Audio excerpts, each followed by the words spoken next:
तो देखिए, बीजेपी के 76 और साथ ही कांग्रेस के 44। अब ऐसे में सवाल ये उठता है कि जब 4 दिन बचे हैं पर्चा दाखिल करने में, तो आखिर ये देरी क्यों हो रही है? इस देरी के पीछे कहीं बगावत कारण तो नहीं है? क्योंकि पार्टी के कई कार्यकर्ता नाराज भी हैं। इसे लेकर हमने कई जगहों से तस्वीरें भी देखी, हंगामे की भी तस्वीरें सामने आई पूरे राजस्थान से। हम जनता के बीच भी जाएंगे और उनसे सवाल पूछे, लेकिन सबसे पहले आप मेरे साथ जरा मंच पर आइए। हमारे साथ 2 खास मेहमान हैं। जोगेश्वर गर्ग हैं, विधायक हैं मौजूदा और बीजेपी के प्रत्याशी हैं। बहुत स्वागत है आपका एबीपी न्यूज पर। और दूसरी तरफ आप देख रहे हैं डॉक्टर समरजीत सिंह, पूर्व विधायक और साथ ही प्रत्याशी भी हैं। आप दोनों का ही बहुत स्वागत है। लेकिन पहले मैं आपका रुख इसलिए करूंगी जोगेश्वर जी, क्योंकि अभी तक 76 सीटें ऐसी हैं जहां पर आप नाम फाइनल नहीं कर पाए हैं। वजह क्या है? नाम फाइनल होने की अपनी एक प्रक्रिया होती है और कई सीटें ऐसी भी होती है जहां सामने से कौन आ रहा है उसका समीकरण देखना होता है, तो विलंब हो सकता है। इसमें कोई अनहोनी बात नहीं है कुछ ही। 4 दिन बचे हैं पर्चा दाखिल करने में। बहुत है, एक दिन पहले भी तय होता है। बगावत तो नहीं है इसके पीछे? वजह बगावत कोई नहीं है। बगावत के बारे में उधर पूछें, ज्यादा अच्छा रहेगा। चलिए ठीक है, आती हूँ मैं आपके पास और अब आप इस पर जवाब दीजिएगा, क्योंकि 44 सीटें आपकी भी रह गई हैं। 4 दिन बचे हैं, इतनी देरी क्यों हो रही है सर? अभी मेरे मित्र ने कहा कि बगावत का इधर पूछें, जनता को पूछो बगावत किधर जा रहा हो रही है। क्योंकि हमारे जिले का भी आप हाल देखें तो सांचौर में तो खुलेआम बगावत हो रही है और यहाँ तक कह दिया गया है कि 6 तारीख तक इनका कैंडिडेट बदल दिया जाए, जो इनको एमपी को टिकट दिया गया, 3 टर्म के एमपी को, और उसके लिए इतनी बगावत हो रही है। तो बगावत हमारे यहाँ हो रही है कि इनके घर में हो रही है? पहले तो चेक कर लें आप जाके। चले, बगावत आप कह रहे नहीं है, तो फिर क्या वजह है? जल्दी से बता दीजिए, फिर लोगों से।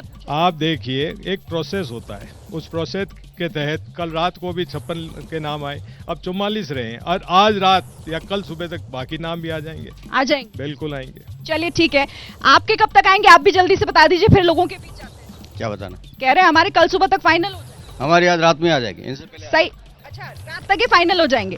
ठीक है, चलिए, रात तक फाइनल हो जाएंगे, सुबह तक तस्वीर साफ हो जाएगी। अब जरा लोगों के बीच आते हैं और इनसे जल्दी जल्दी सवाल करते हैं। आप ही के साथ ये बताइए कि जालौर में दिक्कतें क्या हैं? टिकट अपने को कांग्रेस या समर सिंह जी बैठे, हमारे बहुत पुराना है, और हमारे अशोक जी ने 22 करोड़ रुपया देकर पानी भेजा है, और समर सिंह जी हमारे बड़े पड़ोस से जीतेंगे और बहुत बिल्कुल चोट के डंके के साथ में। ठीक है, ये बताइए आपको क्या लग रहा है, टिकट में आखिर देरी हो क्यों रही है? हमारे विद्यमान से टिकट कल तक फाइनल हो जाएगा और हमारे यहाँ प्रत्याशी बीजेपी से मजबूत प्रत्याशी मैदान में आएगा। इसका असर पड़ता है आप लोगों पर भी, अगर प्रत्याशी जल्दी फाइनल ना हो तो?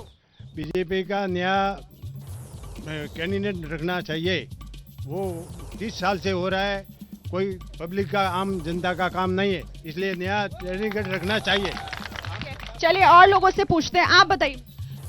बीजेपी की लिस्ट आज रात तक ही आ जाएगी। योगेश्वर सिंह ने कहा है प्रशासन मजबूत आएगा, 30 साल से नेतृत्व कर रहे हैं, ऐसे ही मजबूत उसी जैसा प्रशासन मिलेगा और बीजेपी जीतेगी 1 लाख। चलिए ठीक है, पीछे आते हैं, पीछे कुछ लोगों से पूछते हैं, आपको क्या लग रहा है ये देरी क्यों हो रही है, कांग्रेस में भी बीजेपी में भी? क्योंकि हमारे भिनमाल में बहुत सारे नेता हैं बीजेपी के, और 30 साल से तो हम देखते ही आ रहे हैं, 15 सालों से हमारे पूरा राम जी हैं यहाँ पे, जो बड़े नुकसानदायक हैं हमारे लिए।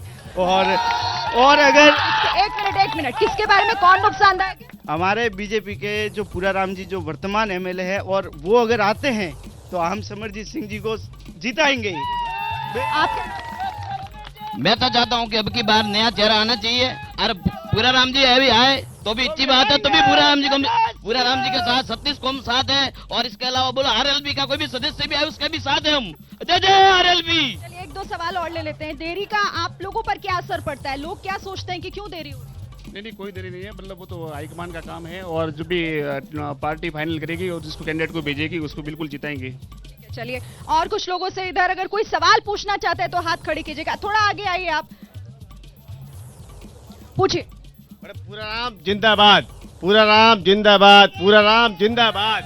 सवाल पूछिए। सवाल कोई नहीं, अच्छा आदमी है, पूरा राम जिंदाबाद। जालौर में सब ठीक है? पूरा राम जिंदाबाद। चलिए ठीक है, हाँ, जब कांग्रेस सत्ता में आई उस दिन से जो घर कनेक्शन की लाइट है वो 4-5 घंटे बड़ी मुश्किल से आती है, कांग्रेस को उखाड़ फेंक देगी जनता।